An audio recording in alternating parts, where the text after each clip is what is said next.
Hello friends, आज हम देखेंगे स्त्री जनन तंत्र क्या होता है। इसका पूरा सचित्र वर्णन अपन देखने वाले हैं।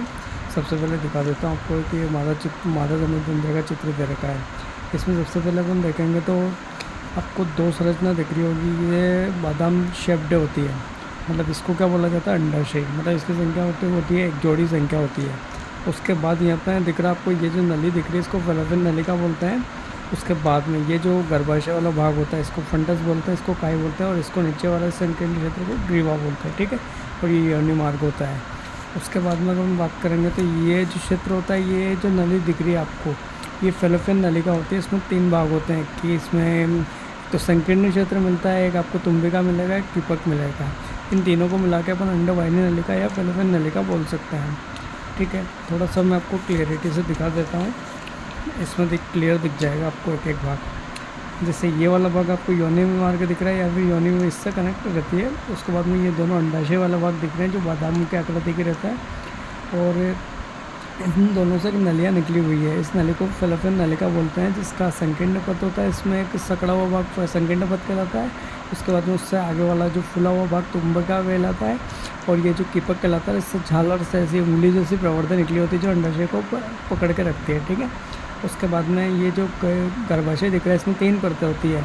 बाहरी परत पेरीमेट्रियम, मध्य परत मायोपेट्रियम, और आंतरिक परत जो होती है एंडोमेट्रियम कहलाती है। ठीक है, उसके बाद में अपन एक एक भाग देखते हैं, एक स्टेप बाय स्टेप मैं आपको बताता चलूँगा कि कौन सा भाग क्या कहलाता है और क्या क्या इसका फंक्शन से क्या पार्ट क्या क्या चीज़ें इसमें इंक्लूड है। सबसे पहले अपन अंडाशय देखते हैं। मतलब ये जो शेप दिख रही है आपको, उसको अंडाशय बोलते हैं। इस बुक में अपन देख सकते हैं ये जो शेप दिख रही है इनको अंडाशय बोला जाता है। उसके बाद में इसकी संख्या की बात करेंगे, अपन क्वांटिटी की बात करेंगे तो ये 2 संख्या में 2 होती है। महिलाओं का प्राथमिक लैंगिक अंग होता है या अंड जनन की प्रक्रिया होती है। और आकार की बात करेंगे तो बादाम आकार की होती है, अलमंड शेप्ड होती है। लंबाई 2 से 4 सेंटीमीटर होती है। अंडाशय की चौड़ाई की बात करेंगे तो 1.5 सेंटीमीटर होती है।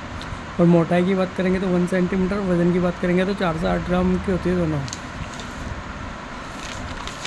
ठीक है, उसके बाद अपन देखते हैं इसमें कि प्रत्येक अंडाशय जो होता है उदर गुहा के पृष्ठीय डोर्सल साइड से मेसोबेरियम से जुड़ा होता है तथा गर्भाशय से बोर्ड लिगामेंट पेशी द्वारा जुड़ा होता है।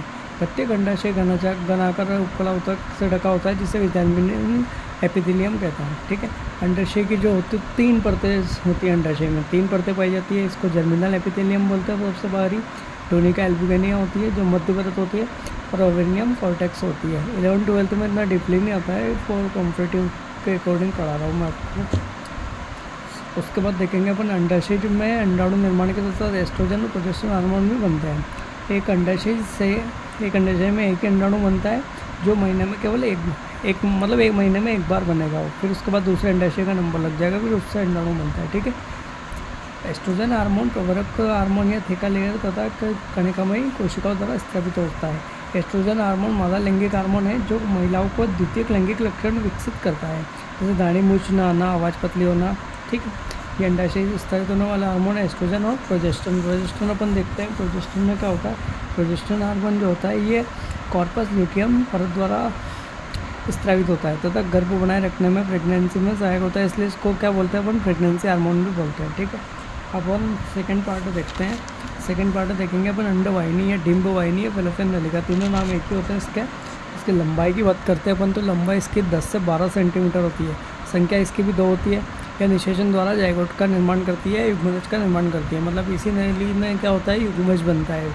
युग्मज कैसे बनेगा, स्पर्म आता है, उसके बाद में अंडाणु ऑलरेडी इसमें रहता है, तो दोनों आपस में मिलते हैं तो फर्टिलाइजेशन के दौरान क्या बनता है, युग्मज बनता है, उनकी जाइगोट बनता है। अंडवाहिनी जो होती है पक्षमावी रोमावी कोशिकाएं यानी कि सिलियरी सेल्स होती है जो अंडाणु को क्रमानुकुंचन तथा झिल्ली द्वारा आगे धकेलती रहती है। ठीक है, डिंबवाहिनी जो होती है फैलोपियन नलिका जो होती है इसके 3 भाग होते हैं, कीपक, तुम्बिका और संकीर्ण क्षेत्र। मैंने आपको भी बताया था कि ये वाला जो भाग दिख रहा है आपको कि क्या कहलाता है, संकीर्ण पथ कहलाता है। यह तुम्बिका और ये कीपक होता है। ठीक है, ये जो तुम्बिका वाला भाग होता है यहीं फर्टिलाइजेशन होता है। फर्टिलाइजेशन के दौरान युग्मनज का निर्माण यहीं पर होता है। ठीक है, वो फिर यहाँ से होता हुआ वो गर्भाशय में प्रत्यारोपित हो जाता है, इम्प्लांटेशन हो जाता है उसका। फिर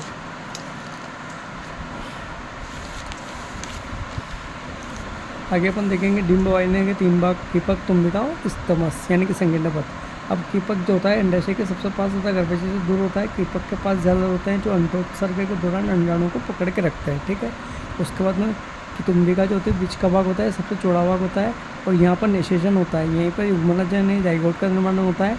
उसके बाद में संकीर्ण पथ, यह क्या होता है, ये अंडाशय से दूर होता है, गर्भाशय के निकट होता है। ये इंपॉर्टेंट है, इसको एक बार तो देख लो आप। तुम्बिका यहाँ मतलब तुम्बिका वाला जो क्षेत्र होता है यहाँ पे फर्टिलाइजेशन होता है, इसी के दौरान जाइगोट का निर्माण होता है। ठीक, अब गर्भाशय की बात करेंगे, मतलब ये जो उल्टा रखे नाशपति की शेप में जो आपको दिख रहा है, ये जो बीच का एरिया दिख रहा है, ये क्या कहलाता है, गर्भाशय कहलाता है।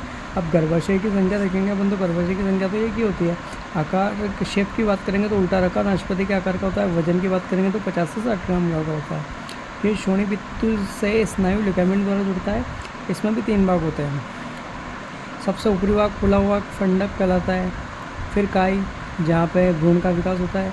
एक ग्रीवानाल होती है, जहाँ से बच्चे का जन्म होता है। ठीक है, अब गर्भाशय जो होता है, गर्भाशय की 3 परतें होती है, पेरीमेट्रियम, मायोमेट्रियम और एंडोमेट्रियम। पेरीमेट्रियम सबसे बाहरी परत होती है, और मायोमेट्रियम बीच की परत होती है, और एंडोमेट्रियम क्या होती है, आंतरिक परत होती है। इसमें क्या होता है, इसी से भ्रूण जुड़ा हुआ रहता है। और अतर्वचर्क जो होता है, पीरियड साइकिल जो होता है, इसमें भी यह परत टूटकर रक्तस्राव के साथ बाहर आती है। मतलब जो पीरियड्स वगैरह आते हैं वह इसी परत के टूटने से होता है, ये सब है ना। मतलब कहने का मतलब ये है कि जो अंडाणु वगैरह रहता है फर्टिलाइजेशन में होता है, तो वो जाके एंडोमेट्रियम परत में जाकर मोटी स्पंज लेयर बना लेता है। उसका जब इसका समय पूरा हो जाता है, 28 से 30 दिन जो भी रहते हैं, वो पूरा होने के बाद ये टूट के खून के साथ, ब्लीडिंग के साथ बाहर निकलते रहती है। और मायोमेट्रियम जो होती है, इसमें क्या होता है, पेशी परत प्रसव के समय ऑक्सीटोसिन हार्मोन द्वारा इसी परत में संकोचन होता है, जिससे प्रसव का दर्द फील होता है, आपको दर्द होता है। और बात करेंगे अपन बाह्य जननांग। बाह्य जननांग में और भी भाग आते हैं इसमें, जैसे जघन शैल होता है, मध्य प्रकोष्ठ होता है, लघु प्रकोष्ठ होता है। ये तो बाहरी भाग है आपके, ज़्यादा काम के नहीं है। इससे जनन हार्मोन देख लेना, हाइपोथैलेमस से GnRH होता है, फिर GTH में कन्वर्ट होकर अग्रपीयूष से होता है। इसमें 2 हार्मोन होते हैं, FSH और LH। ये क्या करता है, एस्ट्रोजन के निर्माण में मदद करता है, यह प्रोजेस्टेरोन के स्त्राव में मदद करेगा। ठीक है, ये खत्म हो गया आपका माता जनन तंत्र। Thank you.